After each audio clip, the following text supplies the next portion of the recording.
Coffee and Headlines is brought to you by the generous support of our viewers and the following community partners: Best Cord Cutting TV, Bravo's Restaurant Bar, El Rey Lounge de Versalles, Joint Boutique Hotel and Cowork, Monson Brewing Company, Puerto Vallarta Neurofeedback, Puerto Vallarta Owners Reps, Oculto, and Siam Cocina Thai.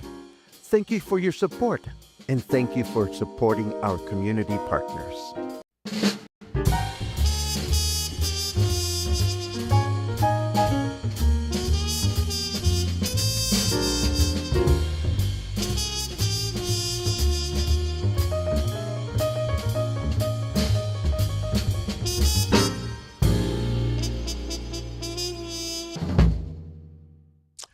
Good morning, everyone. Welcome back to Coffee and Headlines. I don't know about you, but I am all enmitotado about today's broadcast. It's going to be a lot of fun, if I may say so myself. I hope you're having a great morning. Mark says he couldn't find us on Facebook, but I hope that's not a problem for other people. And here we are. It is Thursday, June 12th. Where is the rain, folks? There's no rain out there. I am not tired of invoking it. I will continue to invoke the rain as long as it's necessary for it to come down. Anyhow, fun things coming up, interesting things coming up as well. So I hope you're comfortable. I hope you have your favorite beverage nearby. And we're going to get started, not before we do our usual announcement, a capital letter Q for your comments that you want to go over later on in the chat section, and a capital letter N as in new if you're watching for the first time. So let's get started. I'm sorry, I just caught Muffin's message comment, guacala. Have we unpacked guacala in the broadcast? Guacala is what we say. I love guacala. And if we haven't unpacked it, we're going to do a mini unpack right now. Guacala is what you say when something tastes real bad, or the thought of eating something that you think might taste real bad comes to your mind, but you're not even sure if it does taste bad. So, in the case of Muffin this morning, guacala about the weather is absolutely on the spot. Spot on. Thank you very much, Logan. I totally agree. But if somebody tells you, some parts of Mexico eat ant eggs or grasshoppers, you might be inclined to say guacala because you think the thought is nauseous. But, some of you may actually eat this stuff and come to love it. Some of you may not, but I'm getting all distracted here. Thank you very much for the distraction, Logan. I start with good/interesting news today. Mayor Munguia has announced comprehensive plans to improve the Isla Río Cuale. He detailed that in addition to providing the park with better infrastructure and retaining walls, he will put order in the face of the invasion of tenants. On the western side of the island, for example, walking has become increasingly difficult. The alley is practically choked by dozens of stalls selling handicrafts, jewelry, and clothing, with no control by the Isla Río Cuale Trust. Restaurants and shops have also expanded, invading the surrounding area, and even flower beds and corners have disappeared, with public spaces being lost to commercial ventures. So this is good news, I think, because the island, the Isla Río Cuale, is so underappreciated, at least part of it. But I think it's also interesting because at the same time that the local government is thinking of intervening the isla, I do hope they will take into account the very wonderful, loving work that has gone into the eastern side of the Cuale, work that has been largely undertaken by Mexican national and foreign volunteers. So we'll keep our fingers crossed on this one and hope that it turns out to be a good solution. Now, I do have some background information about the isla in case you're wondering. It was formerly known as Santa Clara, Isla de Santa Clara. It emerged in 1926 due to the flooding of the Cuale, which split into two branches, creating the space in the middle. In 1975, the government dredged the riverbed to make the island a more permanent surface and prevent flooding. It even protected it with huge boulders around its perimeter, raising its level. Later, it became a cultural space um, with the museum, which is never open, by the way, and art workshops, which the current mayor has stated he would continue to promote. And presently, the island is connected by two vehicular bridges and five pedestrian bridges. The most recent, made of concrete, leads to Gringo Gulch. So, again, we hope that this is actually good news for the island, and I hope that the government will take into account all the loving work that has gone into keeping it green by volunteers. Now, here's a competition that I can get behind. Is that the phrase? You can get behind, you can support. Puerto Vallarta's mercados are taking center stage this weekend with a celebration of flavor, culture, and community. On Saturday, the municipal government will host El Sazón en sus mercados renace, or the flavoring in your markets is reborn. And this is going to be a culinary competition aimed at rescuing traditional flavors and showcasing the rich culinary heritage found in local markets. I understand that three markets are participating, and each market is going to showcase a traditional dish popular in each market. And there's going to be a competition to see which one is the most flavorful.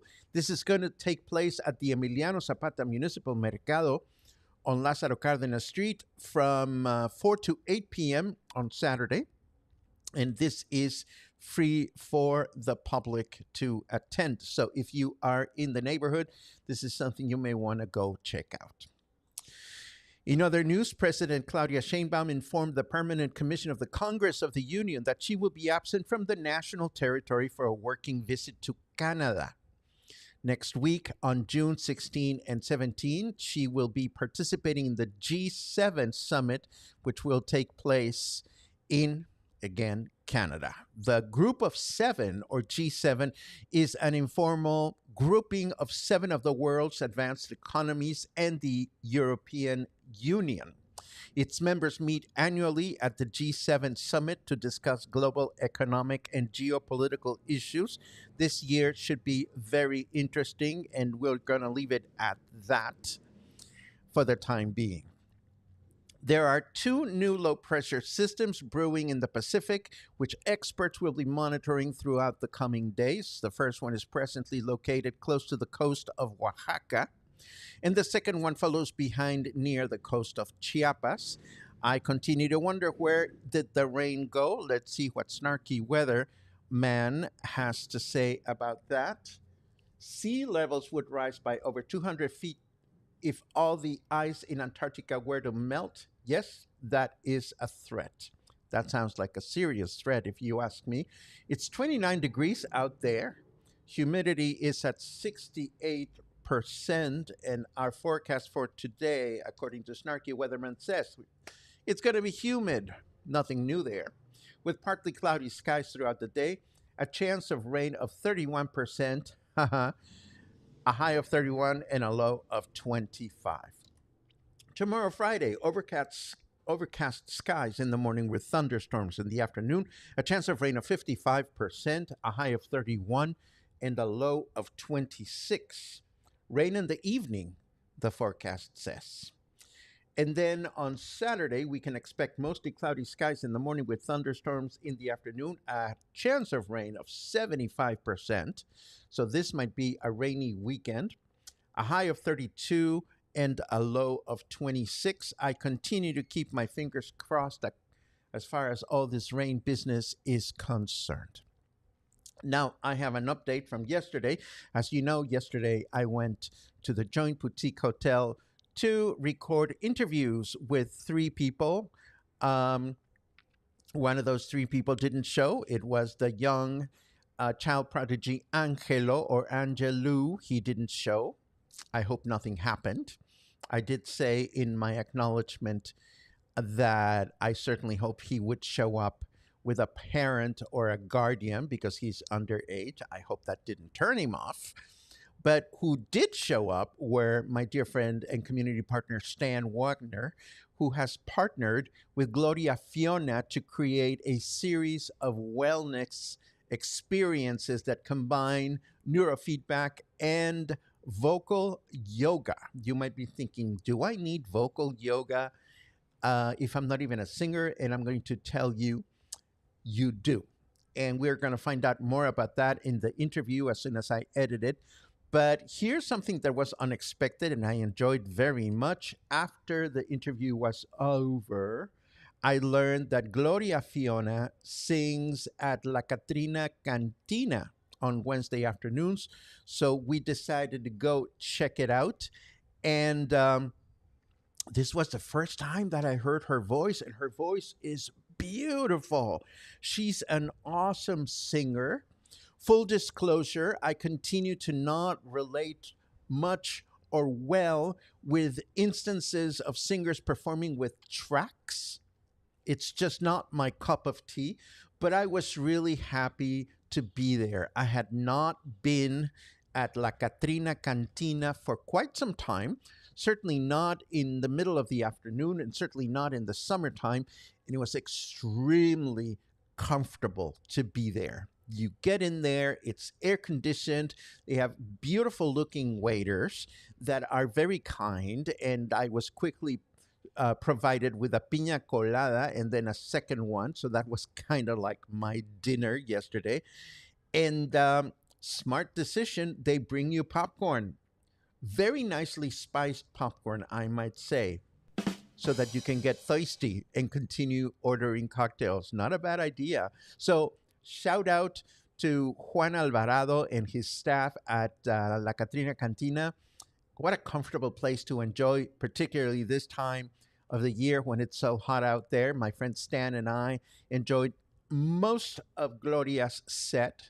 And again, I was totally blown away by her very beautiful, very powerful voice. Um, Now, here's a teachable moment that I want to tell you about. Yesterday, we announced the beginning of the countdown to the World Cup, which will take place in Mexico City, Monterrey, and Guadalajara. And today we learned that President Claudia Sheinbaum emphasized that the 2026 World Cup is an extremely important international event and one with much greater visibility around the world. Therefore, her government is making progress on the organization, and practically the entire cabinet is working on it. And I quote, "It is a very special moment for Mexico. The opening ceremony will take place here. And we're working with three governments because it will be held in Mexico City, Guadalajara, and Monterrey. It's not just the matches, everything related to the relationship with FIFA, which is the soccer federation, but also everything we're going to do around the World Cup, because what we want is for all 32 states in the country to be connected, for it is going to be a great moment to promote tourism." But she said, what?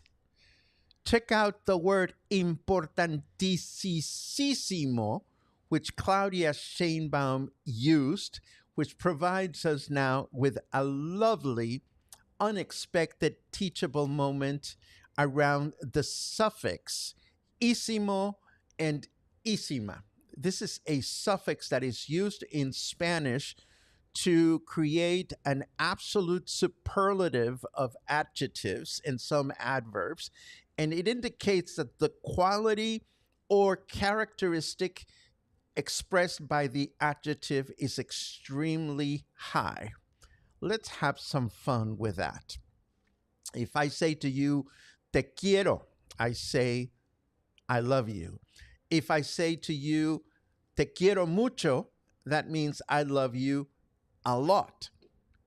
If I say te quiero muchísimo, there's the suffix, that means I love you a whole lot.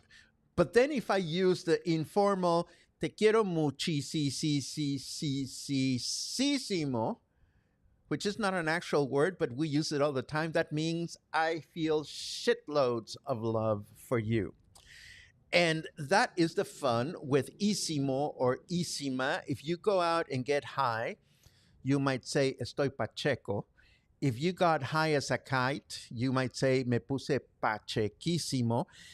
If you couldn't walk, then you probably were pachequisisimo. So you can have fun with this. It's totally wholesome. If you go to a restaurant and you love the food, you can say riquisisimo if you totally enjoyed your meal. If somebody cut a nasty one and it made the, I don't know, the walls sweat, you can say, oof, that was apestosisimo. And there you have it. That is our teachable moment of the day. Isimo and isima. And I'm going to leave it at that. I already see a comment that I want to reply to and that I take issue with, not confrontationally, but Kathy Lay, seriously? But before we do that, let's do the comments in order.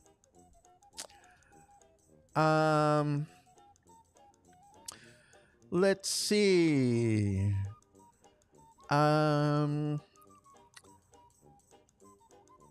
Let's see. Lots of hellos, as always, and I thank you for those. Oh, how bizarre. I didn't see any problems with my pre-announcement this morning. Everything seemed to be okay. I'm sorry that you couldn't find me, but we are here and we're happy to be here. I see that 60 something of you are joining us this morning. And oh, and Tim, I'm so glad you found us as well. Tim, you contacted me yesterday about how do I find when you're about to go online, and I suggested to you follow me, follow Coffee and Headlines on Facebook or follow Coffee and Headlines on YouTube, and you usually get either a notice of the pre-announcement or you get a notice when we go live. I hope it worked. And let's see. Is it time to plug in the countertop ice maker? You know, I have friends, I know people that swear by these. They sell them at Costco, I believe. So there you have it. I say plug it in. The Isla has always been a favorite cool walking, shopping, dining, art place for me. I totally feel that and I totally agree with you. And you know, hopefully the government will take good care of it. So far, I have no reason to believe that our current administration would mess it up, but you know, you never know. Claire Guarnier, a shout out to my dear friend of so many years, Claire Guarnier, who owns Galleria Dante, whose daughter Jenna owns Divino Dante upstairs. We go back, dear friend, and that means so much to me. Oh my goodness, that is so sweet. Jenna attended kindergarten on the island in 1988. It was the sweetest school, and yes, she crossed the swinging bridge every day to go to school. What a great memory that is. More reaction to the Cuale Isla news. Isla Cuale is such a gem. Let's hope it continues to be a green haven. Thanks to the Vallarta Garden Club for their continuous efforts, and that is where my concern lies. I certainly hope this is not going to be one of those issues in which the local government just sweeps away, literally and figuratively. So hopefully, I know that there are Mexican nationals now involved in the upkeep of the isla, so I certainly hope that this will come into play. As a Canadian, I am delighted that President Sheinbaum will come to Canada during the G7 meetings. She is very classy and will highlight how Trump is not. Mary, as a Mexican, I'm so very happy that she's going to be there as well.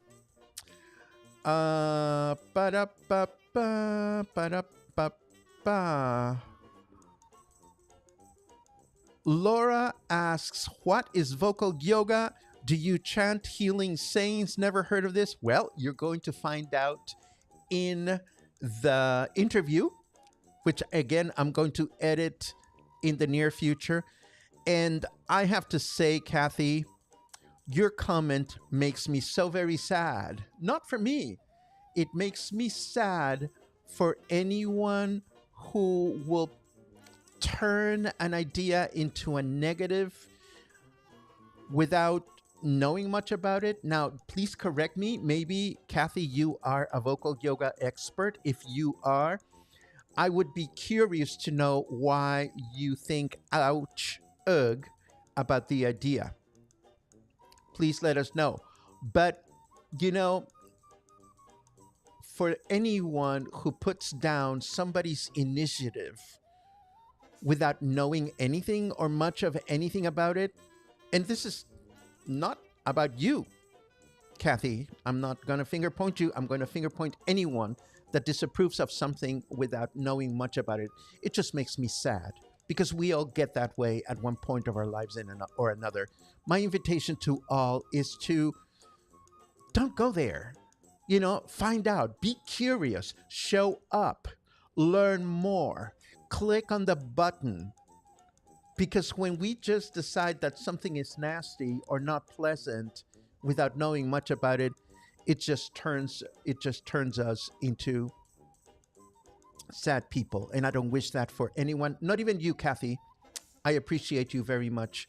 So I hope you will let us know why you think vocal yoga is ouch or in your book.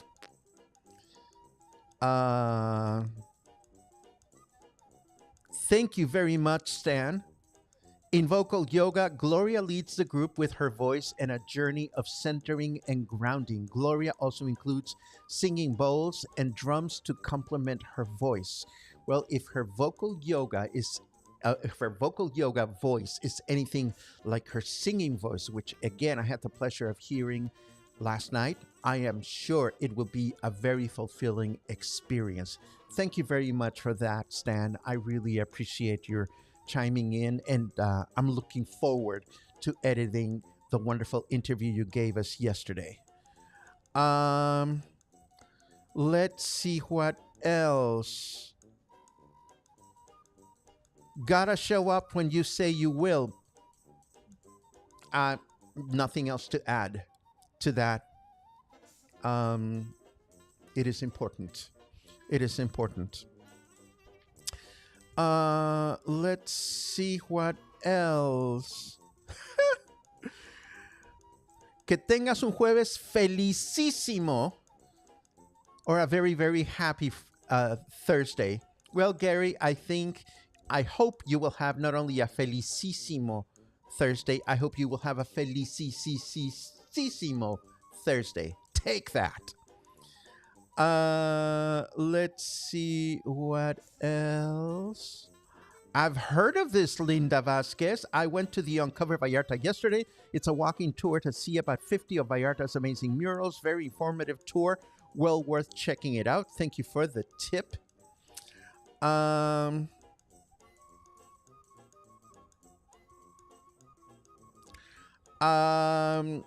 Kathy says, I am definitely not putting down vocal yoga.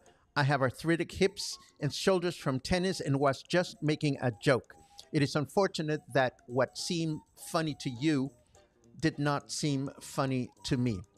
I would imagine, and I take this very seriously, Kathy. I'm sorry to continue to go at it, but we thrive on creating Coffee and Headlines as a very nurturing, positive environment. How would you feel, I wonder, if I mentioned the Per Project, which is your project, and somebody said, oh, Per Project, ugh, doesn't cut it, not even as a joke, I'm sorry to say, because what may be funny to you is not necessarily funny to others. Please partner with me, everyone, in keeping Coffee and Headlines a safe and nurturing place for everyone. No matter how kooky our ideas may be, we are here to learn from one another. And no, I don't think I misunderstood the comment. It was clear as a bell. But if you think I misunderstood it, that's also fair. At one time, you were going to do a story about the different cheeses in Mexico. I always get confused at the cheese countries. Thank you for the reminder, Susan. I still owe you a deep dive on Mexican tortas. So I will add it to my list of pendientes. Again, Kathy, no hurt feelings here. It's actually, I thank you for that, because it gives us a reminder to celebrate a safe community when so many communities are not. We can certainly express different opinions. In fact, I love it. This is not about agreeing with Paco 100% all the time. I love learning from you, but let us partner in doing so with kindness. Thank you so much for everything you bring to Coffee and Headlines every single day. Thank you for those reminders. Thank you for holding me accountable. It's part of what I enjoy. Thank you for spreading the good word. And I'm off to pork belly tacos. Have a great Thursday, and I'll see you tomorrow morning.